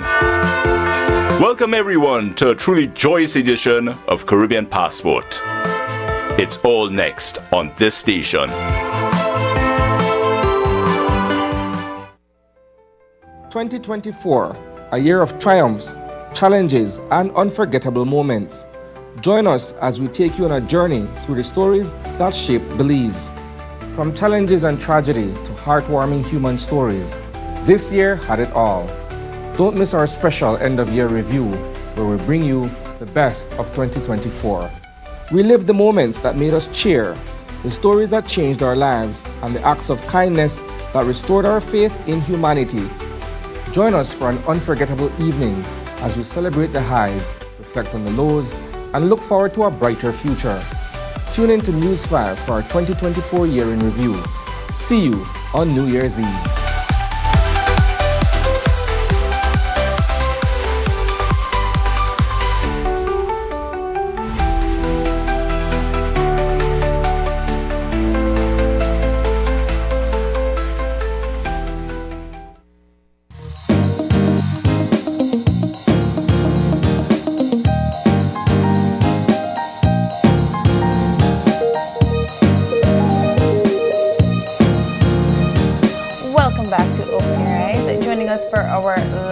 Conversation, we have Kenroy Young, who is the National Youth Director at the Belize Project. He's here to talk to us about the Hope Gala 2024. Good morning, Mr. Young. Good morning, guys. Thank you for having me on today. It's a pleasure to be here. Season's greetings. Yes, season's greetings as well. And so let's, first of all, before we get into the Hope Gala, let's talk about what the Belize Project is and how you all have been involved in doing charity work and fundraising for your communities. Okay, so the Belize Project is a non-profit organization, and they've been doing work in the country of Belize going on 16 to 17 years now. And we assist throughout the country. We have programs running throughout Belize. We have the Belize Project is the umbrella organization for our partner organizations. We partner with Jacob's Farm in Pachacan Village in the Corozal district. It's a rehabilitation center for men who have different challenges in life, who face substance abuse, emotional dysfunctions and stuff like that. And they're taught to bring back their lives on a holistic approach. And we have our biggest program for under umbrella is at the Colby Foundation, where we have to date 5,600 graduates from the Journey to Freedom program that falls under my criteria, under the Restore Small Groups program. And we have another program that's beginning to take momentum in the high schools of Belize, where I oversee that. That's my portfolio. I am the youth director for all the programs countrywide, but I mainly stick towards our youths in Belize. We have 5 high schools enrolled in our programs. There's 8 weeks to 16-week courses that young people take on a spiritual and behavioral intervention program. And also we partner with the Hope Center in Belize, where we have community group programs for females through the Journey to Freedom program as well. We have our economic development programs that we assist entrepreneurs with starting small businesses by giving them small grants. And we also partner with the House of Dorcas, a women's safe house and shelter. And now we're trying to venture out into other areas of projects within the communities of Belize. Especially I want to strengthen our programs with the youths out district now. My new task is to make partnerships with other schools throughout the country and to have them enroll in our Journey to Freedom small group programs. It's incredible that the Belize project is behind so many different initiatives that we ourselves, you have spoken to other members of your association on this very couch. Let's talk about why you all decided to do the Hope Gala initiative and where do those proceedings go to? Well, the Hope Gala is the main fundraiser here for us in Belize. We have our parent organization, which is the Belize Project USA in America, and they assist with some funding towards the benefits of our programs in Belize. But you know, as a home-based NGO, the Belize Project itself has to do its part by fundraising for the programs that we do and for all the community assistance that we give to the Belizean people. So we do the fundraising through the Hope Gala. The Hope Gala was an idea created by our international director, programs director, Mrs. Beverly Tati, out of Nashville, Tennessee. And that is her brainchild. And this year I was tasked as the marketing and public relations officer for the Hope Gala. And she was like, Kenroy, please ensure that this be beautiful in 2024. And I said, all right, I'm new to the team, so I'm going to switch up some of the stuff and be more creative. And we did that, and it was a total success. And we raised somewhere around almost close to like 50,000 Belize dollars. Wow. But after expenses and paying off all the other stuff for the gala, we were left with approximately $22,710 after paying out all our bills. And we have a pie chart that we share with our partners and with everyone who contributed to the gala, and we share the money into all our umbrella and all the organizations under our umbrella.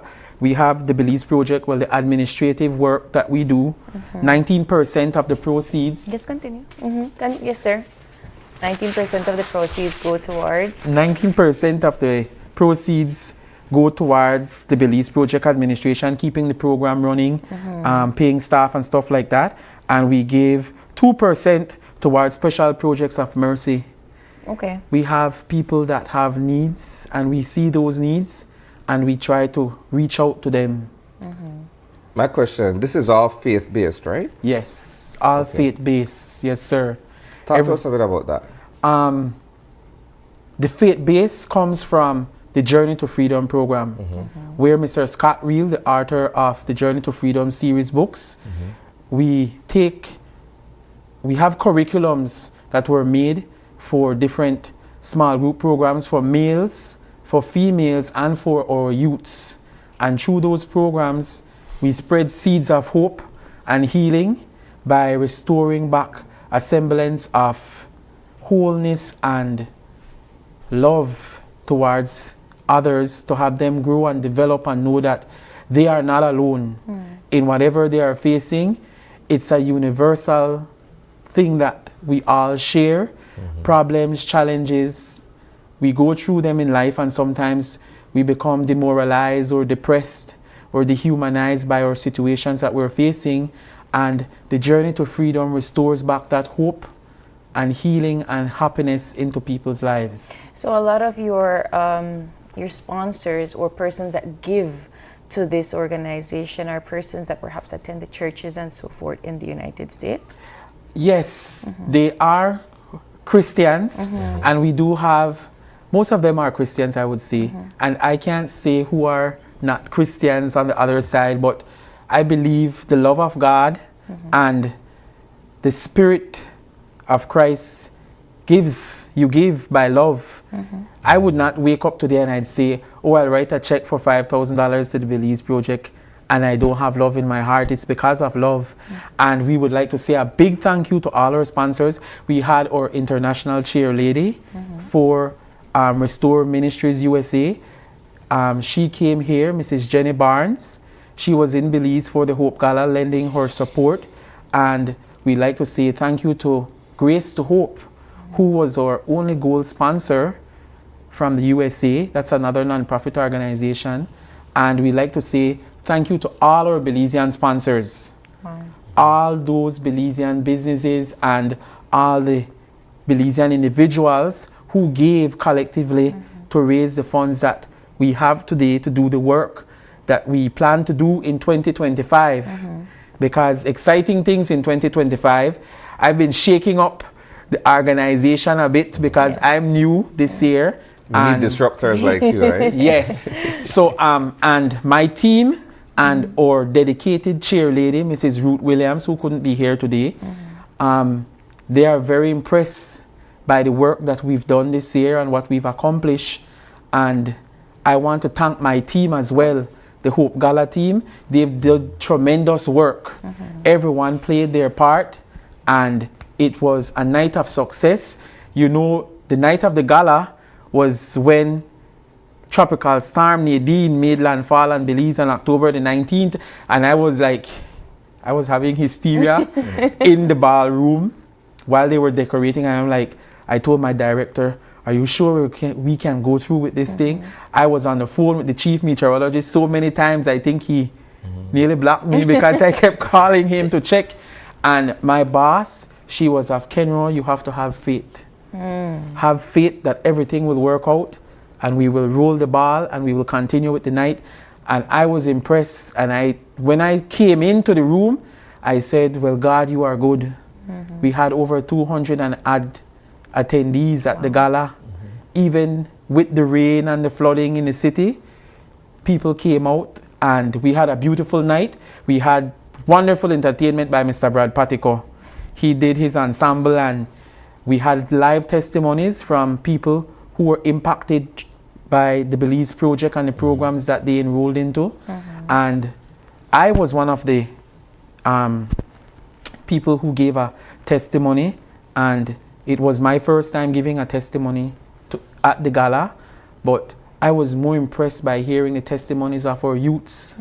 Our youths, they came out. We had a young man and a young lady from the high schools within Belize City who represented, and they did very good, and the program has made such an impact on their lives.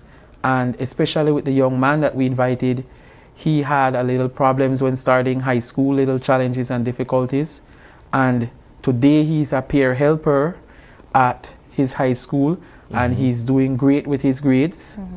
And I was very impressed by their testimonies. Mr. Young, I just have to give you and your entire team kudos. I don't think that our viewers or a lot of people in Belize realize all the work that takes for us to get these other organizations going, Dorcas House, you know, Haven House, all of these other projects, that you all endorse.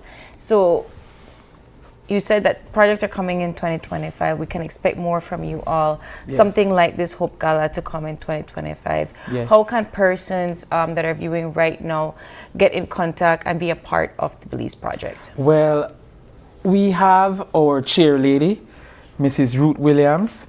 And yes, by the way, we are seeking a corporate sponsor to partner with us in 2025 for the Hope Gala. And I'm asking the Belizean business community and our corporate sponsors and all our big Belizean businesses, we want to ensure that our project is financed and sponsored by Belizean grown entities. Right. We don't always want to look to the United States and other international partners, which is good, but it will be very, very good for Belizean businesses to partner with us, because the work that we do is impacting many, many lives. I sat this morning and I said, you know something? I'm facilitating programs after programs throughout the year, and I see my students on the street sometimes with their parents, and they say, sir, this is my mom. And the mother would say, a mother met me and she said, I'm very thankful to you all. Thank God for what you all doing, because I've seen a change in his or her attitude since they speak about this program around the house. And the principal and the teachers are saying there's more improvement in their character, their behavior, their grades. So I want Belizean businesses to reach out to us. You can contact our chair lady, Mrs. Ruth Williams, at 636-8147.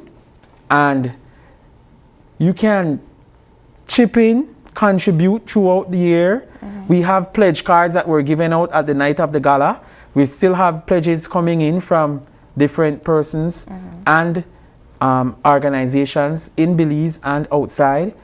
But my goal this year for 2025 coming is to seek a corporate sponsor to partner with us in this gala, because I want to push the Belize project to new heights. Wonderful. Thank you so much, Mr. Young, for coming in. And again, kudos to you and your organization for all the work that you do to help our fellow Belizeans. Thank you so much. Thank you guys very much for having me. And with that, we are going to take our final break. And when we come back, it's straight to wrap things up. Don't go away.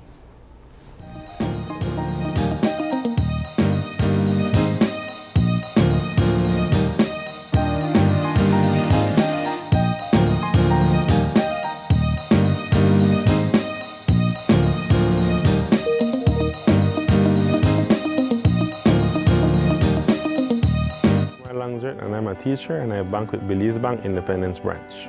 What I enjoy is the safety features that the app offers. I have a sense of not having to worry or be concerned about somebody finding my password and username to sign in the application because of the use of the one-time password. And another feature that I love, that I use the most, is how the app synchronizes with my fingerprint on my device. I enjoy the rapid and easy, seamless process to apply for loans through the Belize Bank, and I don't have to be having too much back and forth to visit or take time to visit the bank. They also start to offer the online applications through the app for loan applications, which I believe is very neat. I would definitely recommend Belize Bank to other teachers because one of all the features and advantages that the app offer. With these online that Belize Bank offered is basically everything that you can do in the palm of your hand. So I would definitely recommend the bank to other teachers.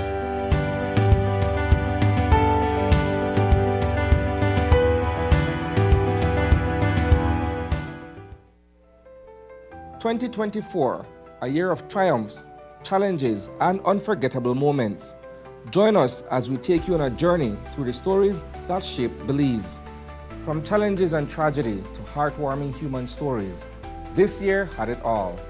Don't miss our special end-of-year review, where we bring you the best of 2024. Relive the moments that made us cheer, the stories that changed our lives, and the acts of kindness that restored our faith in humanity.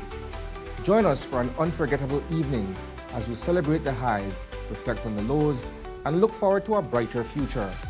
Tune in to News 5 for our 2024 year in review. See you on New Year's Eve.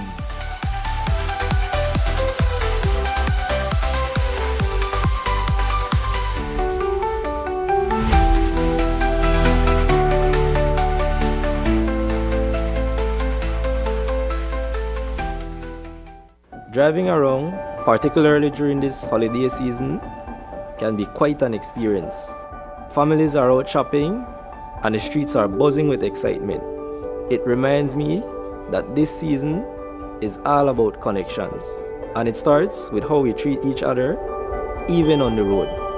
When I'm behind the wheel, I always remind myself that being on the road is more than just following the rules. It's about looking out for each other and making sure we all get home safely to our families.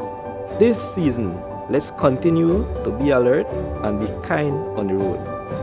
Be courteous, give way, and stay safe. A message from BEL. What I would like to say to our Caribbean basin, we are living in times where we face challenges that come our way we have not prepared for. Sometimes we are not aware these challenges will appear, but they are here. What is important is all of us working together. From the family, there must be that support network. Be viewing Caribbean Medical TV on this station. Ladies and gentlemen, this is what you've been waiting for. In this corner, we have the masters of limitless power and unbeatable connection. Pioneers of 4G LTE in Belize. It's the undefeated champion, Smart. And in the other corner, struggling to keep up, it's the other guy. Fight!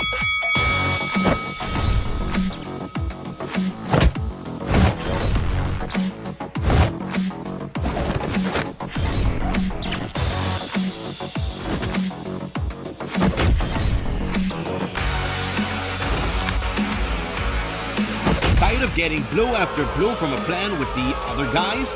It's time to tap out and join the winning postpaid plan provider.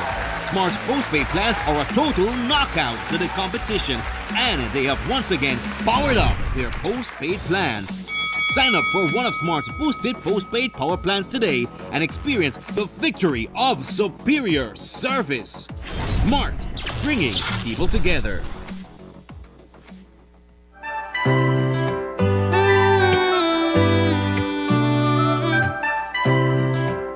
It's Christmas time on Channel 5, bringing joy to Belize. From the news as to the great outdoors, we've been working to give you more.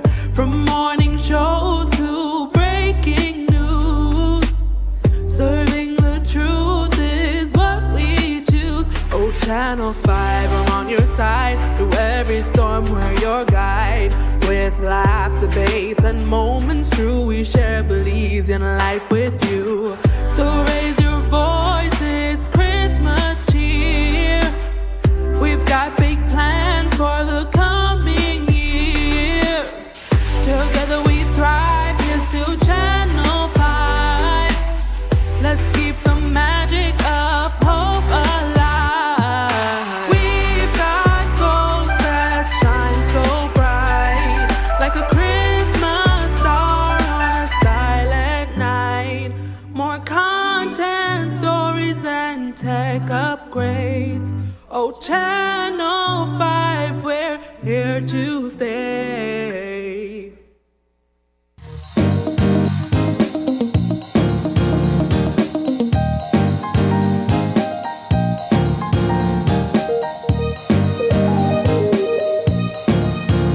All right, we are back and we want to say a big thank you to all of our guests for joining us this morning and having that conversation with us today. And of course, we want to say a big thank you to all of our viewers for tuning in and starting your morning right here with us on Open Your Eyes. It is December 23rd, the eve of Christmas. And if it is your birthday today, we want to say a happy birthday to you from all of us here at Open Your Eyes and Channel 5. And if you have a birthday shout out or just a question or a comment, you can drop us a line right here at oye@channel5belize.com. You can also catch our live stream every day on Facebook at Open Your Eyes BZ. And you can check out our highlights on Instagram at oye_belize. And of course, join us again tomorrow when you open your eyes to start your morning right. Be sure to keep your eyes, your minds, and your hearts open. We'll see you soon, Belize. Have a wonderful and safe holiday week. Bye.